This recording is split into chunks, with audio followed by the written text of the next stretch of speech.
आपको रोड किनारे कोई इंसान मिले और आप उससे पूछो कि भाई कब से खड़े हो यहाँ पर, हम आपको देख रहे हैं, आपको जाना कहाँ है? कोई पता नहीं। आप उससे पूछो भाई साहब तुम आए कहाँ से हो, और वो कहे पता नहीं, तो आपका फर्स्ट रिएक्शन क्या होगा कि पागल हो क्या?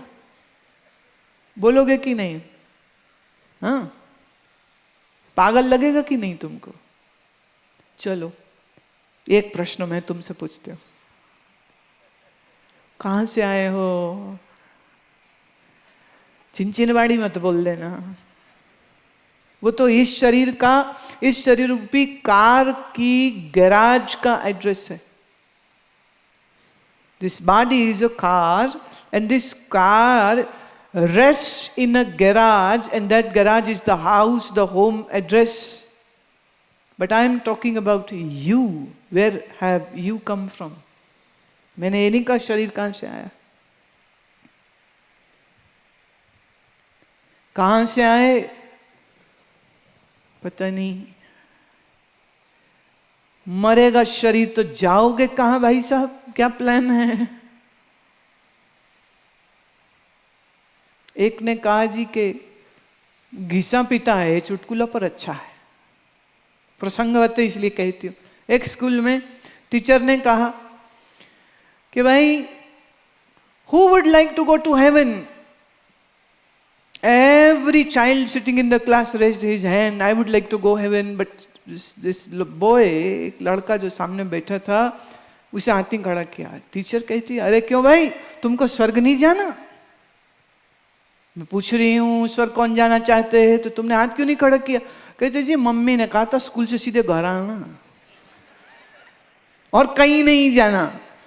So I am not interested in your heaven. I don't want to go to your heaven because I have to go to my mom.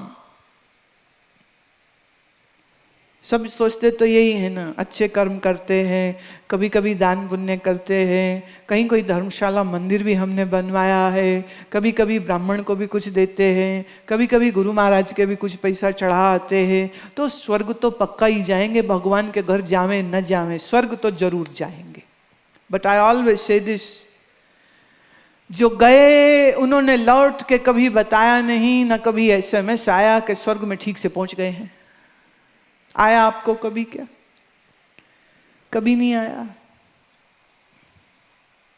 तो अगर कोई जगह का नाम स्वर्ग या नर्क हो तो भाई हमारी टेलीकम्युनिकेशन तो बहुत अच्छी, और हमारे भारत का इस समय सैटेलाइट इतना बढ़िया चल रहा है, हमारे वैज्ञानिकों ने इतना बढ़िया काम किया है कि आजकल तो एक दिन में 100 उपग्रह छोड़ देते हैं। तो मैं निवेदन करूंगी हमारे वैज्ञानिक माताओं और भाइयों से, to all those people who are working in ISRO, please send one satellite to look where the heaven is and where the hell is. We need to know that. अब तो हमारे भारत का अपना नेविगेशन का भी उपग्रह है, जा रखा है, और सब मॉनिटरिंग जाने कितने सारे भेज दिए, और इतना बढ़िया काम हो रहा है। I really hope one day कि सूचना आने लग जाए कि मिल गया कहाँ पर है, और शायद कोई शटल सर्विस ही चालू हो जाए, हु नोस। नहीं तो वो तो जिंदा ही जाने लग जाएंगे सब।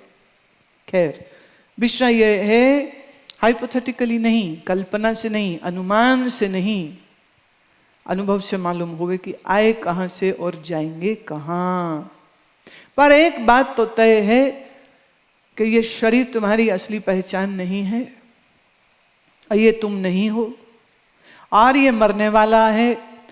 और शास्त्र कहता है, गीता कहती है, संत कहते हैं, महात्मा कहते हैं, ऋषि कहते हैं कि इस शरीर में यह जो मैं है वह नित्य है। हाँ, वो तो अज है, अनंत है, वह तो सत्य है, चित्त है, आनंद है, व्यापक स्वरूप है।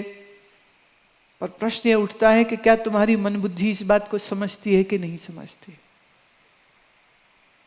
अब इस बात को समझने के लिए सिर्फ मात्र मुझे सुनना काफी नहीं होगा। You need to go and dive deep into your own true self. You have to down into your own चेतना, इन योर कॉन्शियसनेस। सबसे पहले ये मालूम हो कि ये चेतना है क्या। तो जो साधना को वास्तविक रूप से करना चाहते हैं, ये नहीं कि सुबह 10-15 माला फेर दी जिससे भगवान को मस्का लग गया और भगवान जी रहेंगे खुश और हमें आशीर्वाद और वरदान और पैसा रुपया देते रहेंगे, मैं उनको साधक नहीं मानती हूँ। ये तो सारे अर्थार्थी या कामी भक्त हैं ईश्वर का, जिन्हें सिर्फ माल चाहिए, ज्ञान नहीं चाहिए, निर्वाण नहीं चाहिए, मोक्ष नहीं चाहिए, आत्मज्ञान नहीं चाहिए, ब्रह्म ज्ञान नहीं चाहिए। मैं उनकी बात नहीं कर रही। जो वास्तव में यह जानना चाहता है कि परमात्मा कौन है, मैं कौन हूँ, प्राण क्या है, मैं उन सब साधकों के लिए आज ये बात बोल रही हूँ कि एक समय आप नित्य निकालें और उस समय में आप खाली बैठें। ये वैराग्य की और मृत्यु की जितनी मैंने बात करी है वो इसलिए करी है क्योंकि वैराग्य के आधार के बगैर ये बैठने की इच्छा ही तुम्हारे अंदर नहीं आएगी। तो इच्छा अगर आ जाए तो वैराग्य का आधार और पुष्ट पुष्ट पुष्ट करने की आवश्यकता होती है। अब देखिए, अंदर वैराग्य की भाव हो तो आदमी राग द्वेष नहीं करता, अंदर वैराग्य पूरा हो तो मेरी तेरी नहीं करता, आदमी का वैराग्य पूरा हो तो किसी के साथ ना लड़ाई करता है और ना किसी से बहुत ज़्यादा दोस्ती बनाता है। उन्हें सबकी मांगे खैर, सब अच्छे रहो, सब खुश रहो, हमें तो अपनी पड़ी हुई है, हम तो अपना अज्ञान दूर करने के लिए उत्सुक हुए पड़े हैं। किसने क्या साड़ी पहनी, किसने क्या खाया, कौन किस कार में घूमा, I don't need to know all this and thank you very much. मुझे ये इन्फॉर्मेशन, ये गॉसिपिंग नहीं चाहिए। तो वैराग्य मूल है। इस वैराग्य के बगैर साधना संभव नहीं है। अब इस वैराग्य के मूल के बाद आप अपने घर में एक ध्यान का कक्ष अवश्य बनाएं। मुझे बड़ी आत्मिक संतोष होती है जब किसी भी घर में मैं जाऊं और मुझे ध्यान का कक्ष दिखाया जाए कि ये रहा जहां हम बैठते हैं। That is the most important place of your house, should I से। तो अपने गुरु का, सदगुरु का चित्र रखें। आपके अगर इष्ट हैं तो उन इष्ट का सुंदर चित्र रखें। तो उसको ऐसा कि पवित्र स्थान है, मंदिर है, वो घर का कोना, वहाँ पर आप जाकर के बैठ जाइए और बाहर एक टैग लगा दें, डू नॉट डिस्टर्ब। घर वाले उतनी देर के लिए आए जाए, कोई फोन ये वो नथिंग, सब बाहर। फोन को तो मैं माया का मूर्त रूप मानती हूं। आजकल लोगों की हालत ये है, घर से जब बाहर निकलते ना घूमने या कहीं जाएं, घर के बच्चे भूल सकते हैं, फोन नहीं भूलते। हाँ, फोन और फोन का चार्जर वो भी साथ में जरूर जाएगा। तो फोन और फोन का चार्जर ले लिया, अच्छा फिर एक फोन घर का है, एक फोन बिजनेस का है, तो 2 फोन्स, तो 2 फोन ऐसे हाथ में पकड़े हैं। कहीं तो पॉकेट में डालते, इधर से घंटी बज गई, इधर से घंटी बज गई, दोनों तरफ से घंटी बज गई, फिर इसको उठाएं, इसको उठाएं, किसको उठाएं। तो फोन माने संसार हो चुका है। तो phone should not be in that room. बड़ी माने पोल्यूटेड चीज है भाई साहब ये। और ये एक रिसर्च आई थी कि आपके घर में अगर वेस्टर्न टॉयलेट सीट है वो ज़्यादा साफ होगी बजाय कि आपके मोबाइल फ़ोन के। उसके ऊपर ज़्यादा बैक्टीरिया और माइक्रो ऑर्गेनिजम्स होते हैं, क्योंकि तुम अपने हाथों से जाने कहाँ हाथ लगाते हो और फिर वापस वो फ़ोन के साथ आप दिन भर लगे रहे। वो कह रहे टॉयलेट सीट ज़्यादा साफ होती है, फ़ोन आपका ज़्यादा ख़राब होता है। No fun that today people have so many types of infections. तो ये भी समझने की बात है कि संभव है आपके फ़ोन से आ रही हो। तो वो ये भी कहते हैं कि कभी कभार किसी एंटीबैक्टीरियल नैपकिन से दिन में एक बार बोले अपने फ़ोन को भी साफ करिए, क्योंकि ये इन्फेक्शन आप अपने बच्चे को या आगे फैमिली में या दोस्त को या उसको फ़ोन के जरिए भी हो सकता है। तो फ़ोन उस कक्ष में, ध्यान के कक्ष में नहीं जाना चाहिए, वो पहले ही बाहर छोड़ दीजिए। डू नॉट डिस्टर्ब का साइन लगाइए। मेक श्योर कि आपके पेट में मल ना हो, तो कॉन्स्टिपेटेड नहीं होने चाहिए, ध्यान रखें।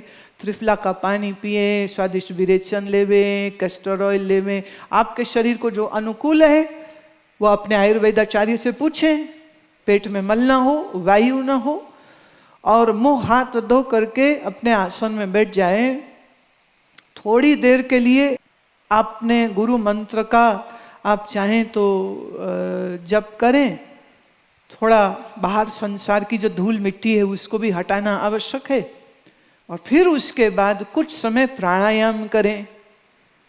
प्राणायाम कर लेने के बाद अब असली काम शुरू होगा। और वो असली काम क्या है? मात्र दृष्टा होकर शरीर को, श्वास को देखो। शरीर तुम्हारा दृश्य है, तुम उसके दृष्टा हो। शरीर तुमसे अलग है, तुम शरीर को देखने वाले हो। तो शरीर में जो भी कुछ क्रियाएं हो रही हैं, या बॉडी फ्लूइड्स मूव हो रहे हैं, या एयर मूव हो रही है, या मसल, या आपकी हड्डी कैसे है, कैसे बैठे हैं, किस पोजीशन में बैठे हैं, पूरी शरीर की बॉडी सेंसेशन को आप करें, पैर से लेकर सर तक। I call it the rotation of the consciousness. पैर से शुरू होकर सर तक एक एक बॉडी पार्ट को अवेयरफुली, अटेंटिवली आप पहले देखें। फिर उसके बाद श्वास पर अपनी दृष्टि को ले जाएं। मैं मन की ओर जाने को जरा भी नहीं कहूंगी। I will say just stay with your breath. Make your breath long and deep. श्वास लंबी और गहरी हो कि जब आप श्वास लेवें तो आपका चेस्टल एक्सपेंशन होना चाहिए। ये यहाँ पर क्लाइवेकल बोन, ये जो दो हड्डियां हैं, ये ऊपर की ओर रेज हो, इतना गहरा श्वास हो। छाती साइडवेज भी फैले, एक्सपेंशन लेटरल साइडवेज भी होवे। और ऐसे ही आपका जो अपर एब्डोमेन है, पेट का जो ऊपरी हिस्सा है, ये भी गहरा श्वास भरने पर फूले। तो छाती, पेट का ऊपर का हिस्सा, ऐसे ही आपकी पीठ और आपकी छाती की साइड, ये जैसे हारमोनियम का पंखा चलता है ना, तो उसके ऐसे पूरा खुलता है और बंद होता है, खुलता और बंद होता है। ऐसे ही गहरा श्वास लेने पर छाती, पीठ और पेट फैलें, और जब आप श्वास छोड़ें तो वो संकुचित होवे। तो ये जो एक फिजिकल मूवमेंट आपके शरीर में श्वसन क्रिया करने पर होती है, उसको आप बहुत गहराई से नोट करते रहें, देखते रहें। और यदा कदा बीच में ये एक विचार कि ये शरीर मैं नहीं हूँ, मेरा नहीं है, ये श्वास मैं नहीं हूँ, मेरा नहीं है, और जो कोई दूसरे दूसरे विचार आ जाएं, कुछ स्मृतियाँ आ जाएं, कोई मन की कल्पना आ जाए, कोई मन का भय, कोई मन की चिंता का विचार आ जाए, तो उस समय पर भी एक विचार रूप से भी उठावें कि ये विचार मन में उठ रहे हैं और मैं मन का दृष्टा, मन का साक्षी हूँ और मन मेरा दृश्य है। विचार से दोस्ती नहीं बनानी, विचार से दुश्मनी भी नहीं बनानी। जैसे किसी दिन मैं कह रही हूं, क्योंकि आजकल आपके पास फुर्सत नहीं होती। अच्छा मुझे बताइए, किस दिन आपने रात के समय पर खुले आकाश के तले बैठ के चंद्रमा को उगते हुए दर्शन किया, कि आधा एक घंटा चंद्रमा से डेट किया हो तुमने?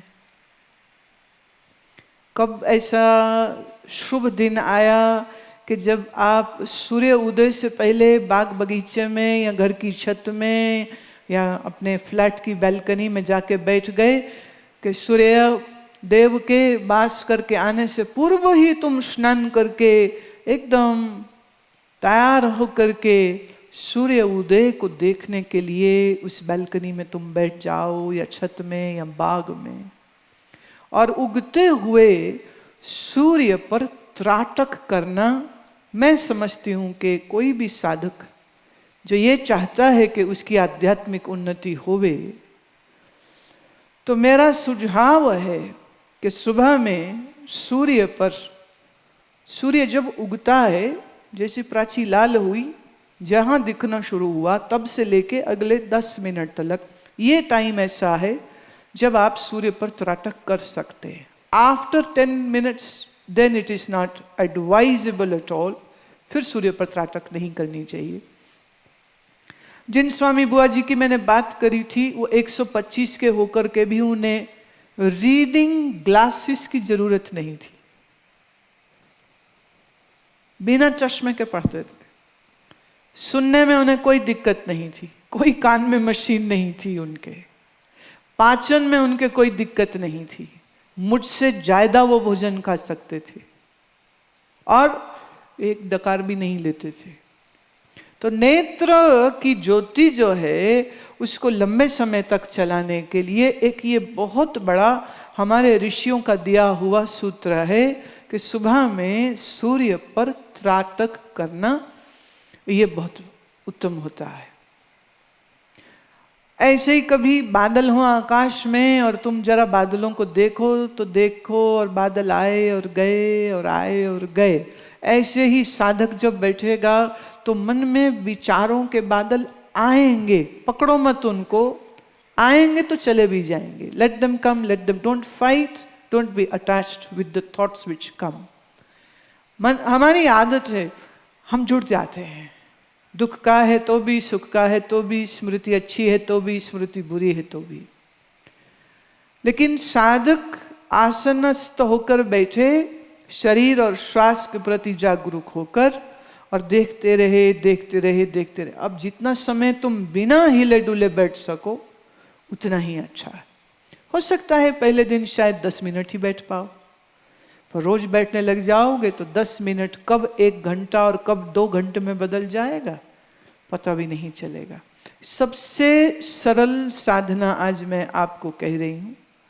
जरा भी अगर बेंट ऑफ द माइंड है कि तुम्हें अध्यात्म की इन सीढ़ियों को चढ़ना है तो ये सूत्र को आप पकड़ लीजिएगा। तो शरीर और श्वास के प्रति जागरूक रहते हुए जितना जितना आप बैठने लग जाएंगे, धीरे धीरे धीरे धीरे विचारों का बहुत बड़ी जो प्रवाह है वो प्रवाह धीरे धीरे छोटा होने लग जाएगा और छोटा होने लग जाएगा। और फिर ये भी संभव है कि इतने कम हो जाएं विचार और अंततः एक समय ऐसा कि मन पूर्ण रूप से विचार से ही खाली हो जाए। और ये होगी आपकी पहली ध्यान की एक झलक। When mind goes totally thoughtless and when consciousness is totally up, this is what the state of meditation is. आंख बंद करके बैठ गए इसको ध्यान नहीं कहते। आपका मन पूर्ण रूप से विचार शून्य हो जाए और चेतना पूरी जगी रहे। गहरी नींद में भी विचार बंद हो जाते पर फिर बेहोशी आ जाती। तो ध्यान का और गहरी नींद का फर्क यही है।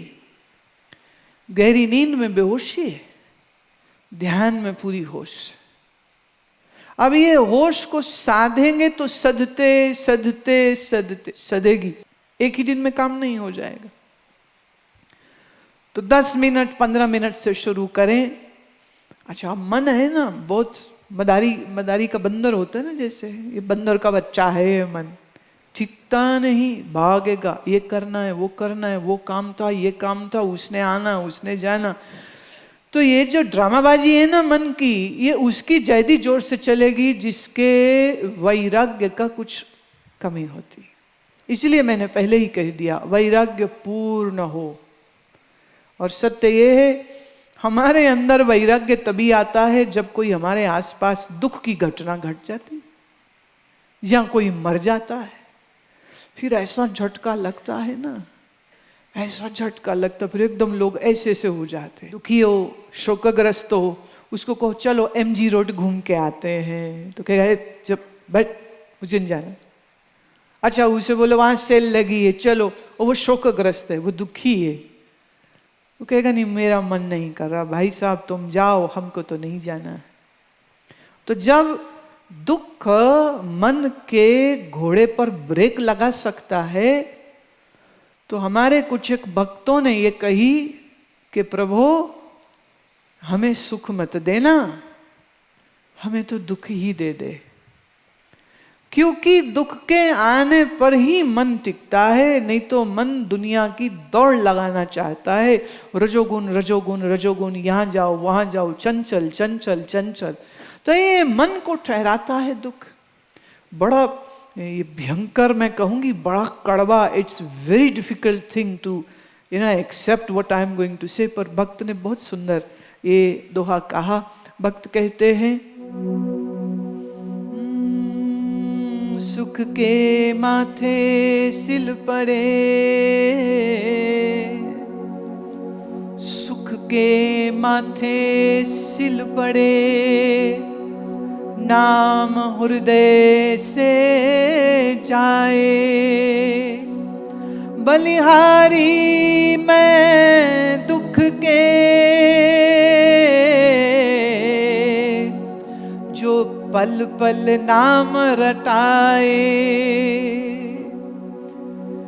जो पल पल नाम रटाए, सुख के माथे सिल पड़े, नाम हृदय से जाए, बलिहारी मैं दुख के, जो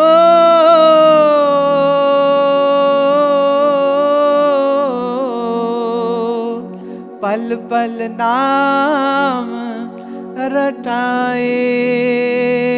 जय सीताराम सीताराम सीताराम, जय सीताराम सीताराम सीताराम, जय सीताराम सीताराम सीताराम, जय सीताराम सीताराम सीताराम, जय सीताराम सीताराम सीताराम, जय सीताराम सीताराम सीताराम, हाथ खोल के, जय सीताराम सीताराम सीताराम, जय सीताराम सीताराम सीताराम, जय सीताराम सीताराम सीताराम, कहिए जय सीताराम सीताराम सीताराम कहिए।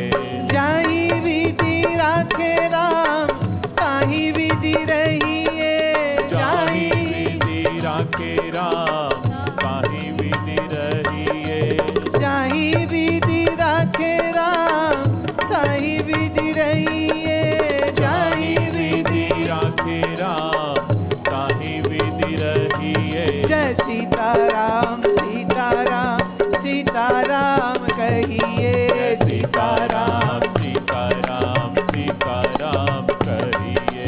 सीताराम सीताराम सीताराम, कहिए सीताराम सीताराम सीताराम कहिए। मुख में हो राम नाम, राम काज हाथ में, मुख में हो राम नाम, राम काज हाथ में, तू अकेला नहीं प्यारे, राम तेरे साथ में, तू अकेला नहीं प्यारे, राम तेरे साथ में। विधि का विधान जान, हानि लाभ सही है, विधि का विधान जान, हानि लाभ सही है। सीताराम सीताराम सीताराम, कहिए सीताराम सीताराम, सीताराम कहिए। जय सीताराम सीताराम सीताराम, कहिए सीताराम सीताराम सीताराम कहिए। जय सीताराम सीताराम सीताराम, कहिए सीताराम सीताराम सीताराम, राम कहिए। जाहि विधि राखे राम, ताहि विधि रहिए, जाहि विधि राखे राम, ताहि विधि रहिए। किया अभिमान तो फिर मान नहीं पाएगा, किया मान तो फिर मान नहीं पाएगा। होगा वही प्यारे जो श्री राम जी को भाएगा, होगा प्यारे वही जो श्री राम जी को पाएगा।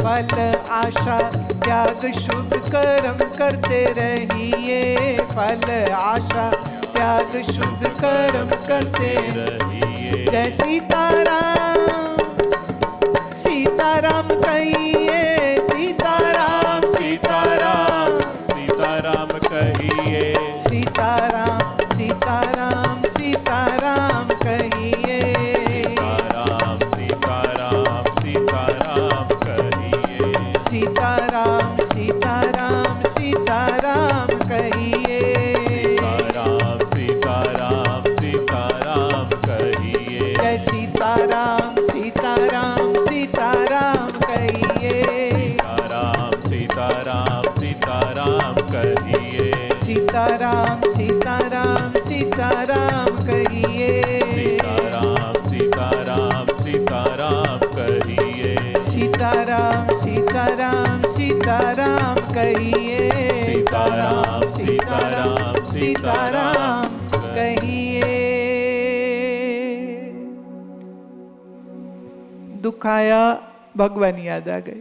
सुख आया, थोड़ा ढीले पड़ जाते हैं ना, मन बहुत बेईमान है, तो भक्त कहता है प्रभु दुख ही दे दे, जो दुख से ही तेरे संग मेरा रिश्ता गाढ़ा होता हो, तो मुझे दुख पसंद है, वो सुख नहीं पसंद जो मुझे तुमसे अलग और बिलग कर दे। बड़ी एक जबरदस्त दृष्टिकोण है भक्तों की, इसीलिए हम समस्त भक्तों को प्रणाम करते हैं, बारंबार प्रणाम करते हैं कि उनकी जैसी सोच और दृष्टि एक सामान्य मनुष्य की तो हो ही नहीं सकती है।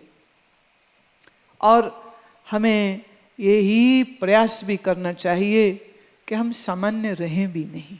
ईश्वर ने मानव जीवन का ये जो अवसर दिया है, इसको इस्तेमाल ठीक से करके, साधना करके, ज्ञान के शिखर पर, योग के शिखर पर प्रतिष्ठित हो जाके असामान्य तुम हो जाओ, असामान्य तुम हो जाओ।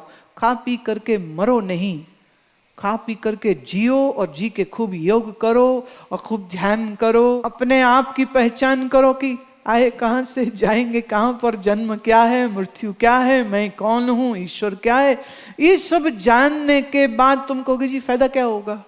साधना में फायदा नुकसान का प्रश्न नहीं उठता है। This is our one spiritual duty towards ourself, to know, to seek, to explore who am I and be in that inner spiritual glory। उस आंतरिक श्रेष्ठता को, अद्भुतता को, अनिर्वचनीयता को हम पहचाने और उसमें प्रतिष्ठित हो सके। आज का प्रसंग मैं यहीं पर समाप्त करती हूँ। इतना ही कह के वाणी को विश्राम। आप सबको मेरे बहुत प्यार भरे नमस्कार। कल पुनः आप सबका दर्शन करने यहाँ समय पर उपस्थित हो जाऊंगी। बोलो सच्चिदानंद भगवान की, श्री सद्गुरुदेव भगवान की, बोलो भाई सब संतन की।